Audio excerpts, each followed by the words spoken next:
Hey everyone, welcome back to my channel.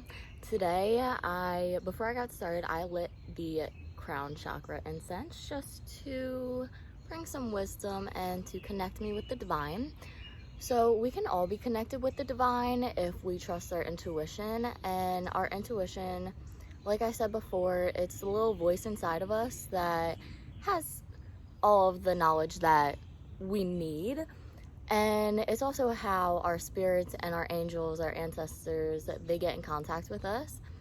And we can communicate with the angelic realm and the spiritual realm if we listen. But first, we need to get a clear head and not get too attached to the materialistic world, because if you hold on too much, it's gonna disappear. But with meditation, it's welcoming you to a world full of so many different possibilities. And if you are spiritual, or if you want to get into spirituality, which I completely recommend, spirituality has just given me so much love, and it's shown me that we are all connected and we are all part of a bigger unity than we think we are, as well as how everything is alive, and how if you read Greek mythology and Roman mythology, you can see that there are so many different gods and goddesses that were cast to have specific kind of duties for the world. Some of them is, a lot of people know Aphrodite and Venus. So they're basically the same person, just changed their names in different mythologies. And they are the goddess of love and sensuality. And then there's Zeus, who is also, I believe, Thor, who he controls the clouds, the lightning, and everything like that.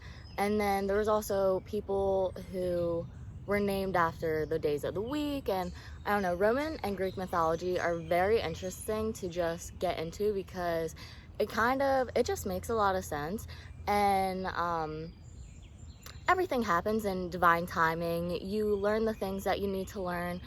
Even if you learned it in the past, you learn it in the future when you're ready to learn it. And I was taught Roman and Greek mythology in, I think, freshman and sophomore year, and I didn't really care about it. I just didn't really care about, I enjoyed English and everything, but it kind of went in one ear and out the other, because I wasn't ready to listen to it, and I wasn't ready to understand. And honestly, it is all very complicated and it's very confusing, so you have to just be ready to listen and to understand. Something else I didn't know about was a lot of astrology. So everything is connected. And astrology, a lot of people are like, oh, I don't believe in it, like, it's fake, blah, blah, blah. But you just don't know about it. People think that, so I'm an Aries, and a lot of people, there's 12 different signs. A lot of people are like, oh yeah, well, I'm this sign, but I don't identify with it because, I just don't fit the personality traits. But when we're born, the sky looks a certain way with certain coordinates and everything. And then we get a birth chart, and we can find our birth chart with just looking up free birth and / natal chart. They're the same thing. And a lot of them are free. And then they also go in depth with everything. And to find your birth chart, you need your name, your date of birth, your location, and your time. The time, so you can have the 3 and not the time, but if you have the exact pinpoint, then you can get more accuracy on everything. And so each planet has a sign, and each planet also represents what that means like inside of you.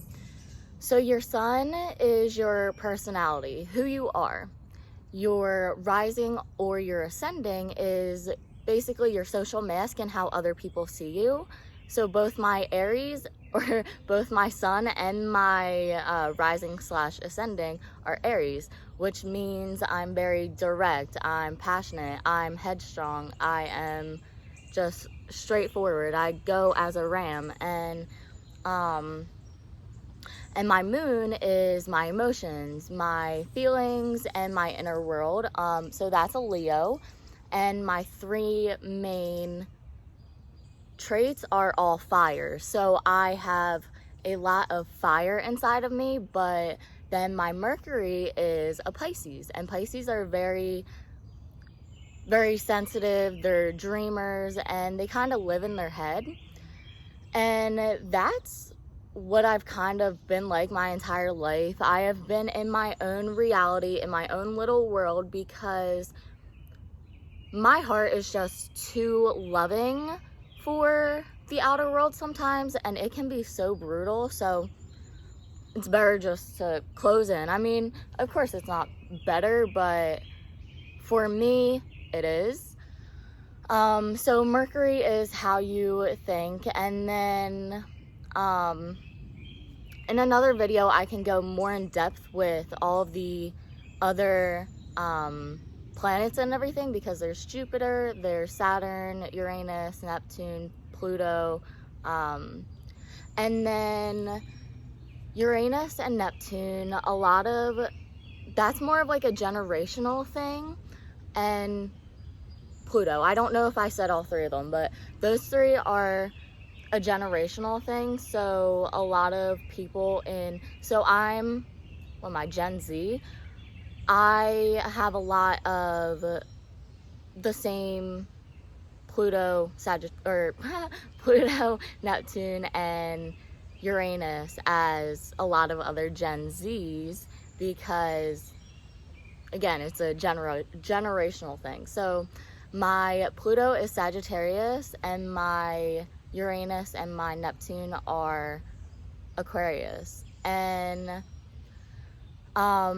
so I don't really remember what all of the planets mean, so that's just something that I would have to dive more deeply into.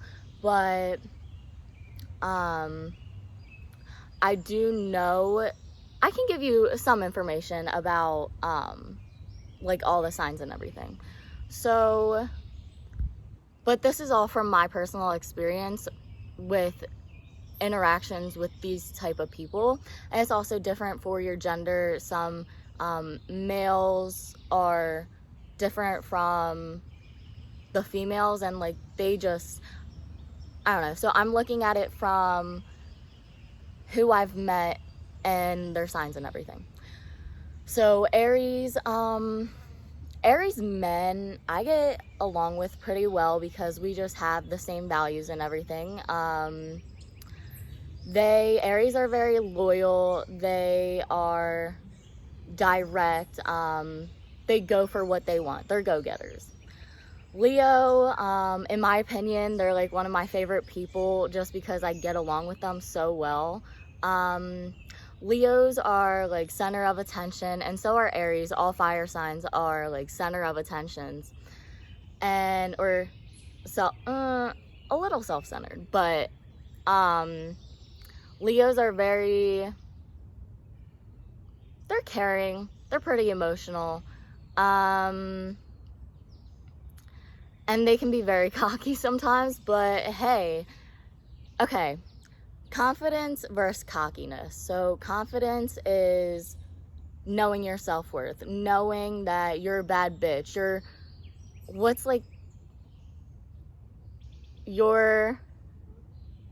the king, you're the queen. I don't know one for a man, but and I keep losing track of thought. And so Leos are pretty cool.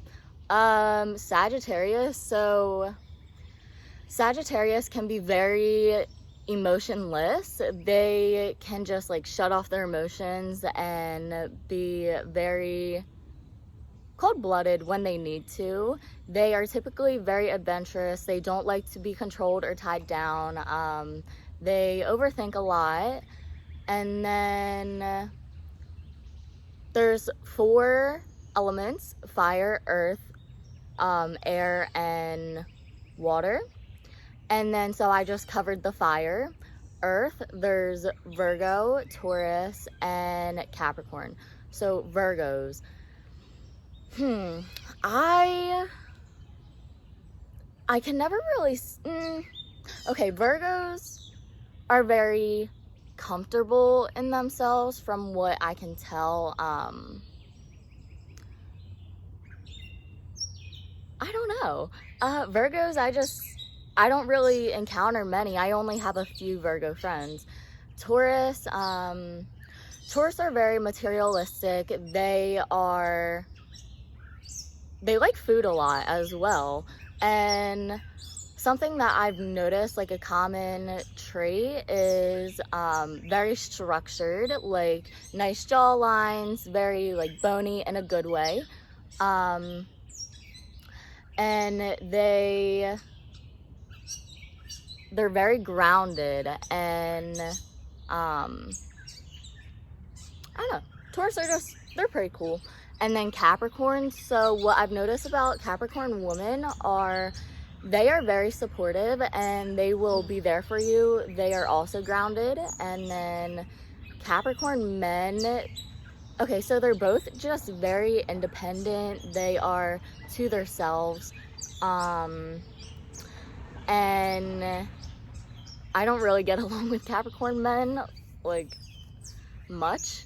I just never had good encounters with them. Pisces, so like I said, Pisces, they're very emotional. They're dreamers. They're quiet. Like, they're very to themselves. And then water signs are Pisces, Scorpio, and Cancer. Scorpios are very feely. They need to feel and touch everything. And Scorpios are very honest. They like honesty. I